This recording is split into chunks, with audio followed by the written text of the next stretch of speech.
এই মুহূর্তে রয়েছেন অবসরপ্রাপ্ত কর্নেল রাজীব শ্রীবাস্তব। রাজীব বাবু, আপনাকে স্বাগত আমাদের স্টুডিওতে। 1971-এর পর এই প্রথম সরাসরি পাকিস্তানের মাটিতে হামলা চালালো ভারত। কতটা গুরুত্বপূর্ণ এই প্রত্যাঘাত? ওকে, নমস্কার, খুব ভালো প্রশ্ন আপনি করেছেন। এটা তো আমরা একটা রেকর্ড বানিয়েছি 2011 সনে আবোটাবাদে এই ওসামা বিন লাদেনকে মারার জন্য আমেরিকা দুটো হেলিকপ্টার পাঠিয়েছিল, একটা ওখানে নষ্ট হলো। ওর থেকে বড় অপারেশন এটা হয়েছে।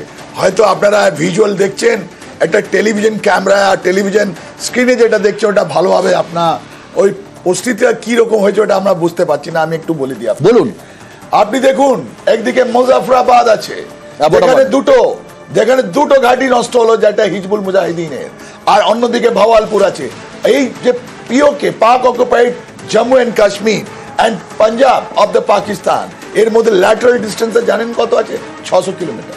কনকারেন্টলি, সাইমালটেনিয়াসলি, একসঙ্গে এই যে 9টা জায়গা মিসাইল মারা, কোঅর্ডিনেটেড কি প্যাকেজ আছে, কি ইলেকট্রনিক ওয়ারফেয়ার আছে, কি সাইবার ওয়ারফেয়ার আছে, কোথায় সাপ্রেস হলো, কোথায় পাকিস্তানের ফেম আপনার ওদের যে স্টার ফাইটার্স গুলো কোথায়, ওদের এয়ার ডিফেন্স সিস্টেম গুলো কোথায়, কোথায় ওরা আইএসআই ইন্টেলিজেন্স। ওদের তো মন্ত্রী বলেছিলেন 48 আওয়ার্সে আমরা রেডি আছি। ওদের মিসাইল কোথায়, ওদের নিউক্লিয়ার কোথায়? এই যে এই নিউক্লিয়ার মিসাইল কান্ট্রি, এরকম কন্ডিশন। হ্যাঁ, আমার মনে হয় এটা আপনাকে যদি বুঝতে গেলে আপনাকে দেখতে হবে কি লেটারাল ডিস্টেন্সের মধ্যে আমাদের 9 জায়গায় যেটা স্ট্রাইক হয়েছে, 20 থেকে বেশি লোক ওখানে যে অ্যাড্রেস হয়েছে, ওটা যদি আপনি বুঝতে পারেন তাহলে একটা পয়েন্ট এটা হলো।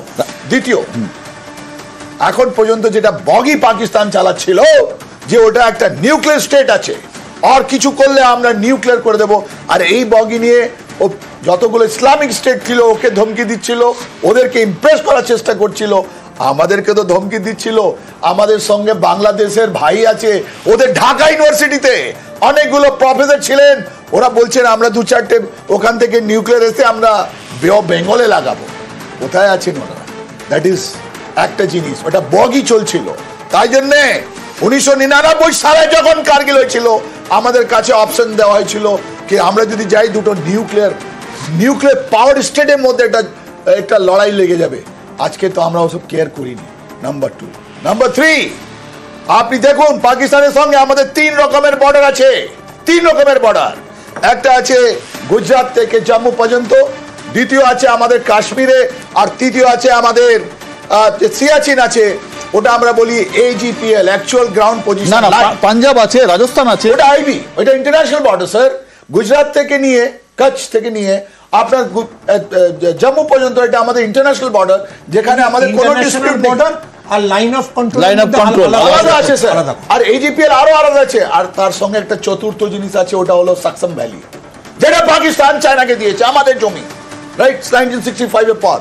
এই যুদ্ধের মধ্যে পাকিস্তান আমার একটা পলিসি করছিল, যেটা 1971-এ ওরা ফর্ডার, মানে জানেন ওরা বলছিল, রায়া খান বললেন, হামিদুর রহমান কমিশন রিপোর্টে আছে, আপনি দেখে নেবেন, আমার কোন ডকুমেন্ট নয়, ওটা পাকিস্তানি ডকুমেন্ট, জাস্টিস আব্দুর রহমান, ওর মধ্যে লেখা আছে, জালাইয়া খান বললেন যে defence of the West Pakistan lies in the fight in the eastern Pakistan.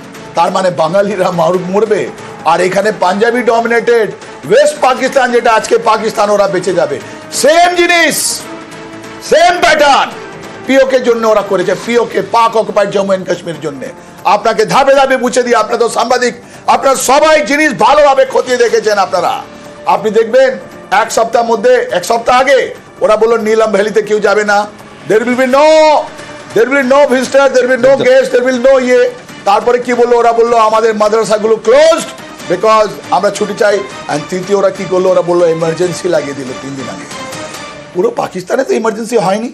ওরা কি করছিল, 99-এ যে বগি যেটা ছিল নিউক্লিয়ার, যেটা বগি ছিল কি আমরা লাইন অফ কন্ট্রোলে আমরা যুদ্ধ করব, ওদিকে আমাদেরকে নিয়ে যাচ্ছিল।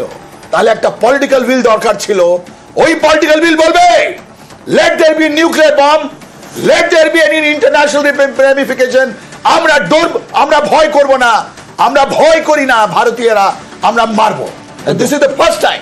সুমন, আমি নিজে ব্যক্তিগত অভিজ্ঞতা থেকে বলছি, আমি নিজে একদম পিওকের বর্ডারে গেছি।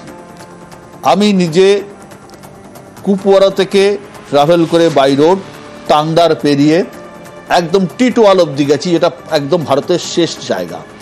একটি নদী, যে নদীটা দুদেশের বর্ডার বা পিওকে, একটা হচ্ছে ওদিকে টিটওয়াল বলে একটা গ্রাম পাকিস্তানের, আর এদিকে হচ্ছে ইন্ডিয়ান টিটওয়াল। মাঝখানে একটা সাঁকো রয়েছে, দড়ির সাঁকো, যেটা মহারাজা হরি সিং সময় বানানো হয়েছিল, সেই দড়ির সাঁকোটা রয়েছে। এদেশের আমরা বলি নদীটাকে বলি কিষেনগঙ্গা, ওখানকার লোকেরা বলেন নীলম। তো এই নদীটাই হচ্ছে একটা খরস্রোতা নদী, প্রায় 20-25 ফুটের চওড়া, কিন্তু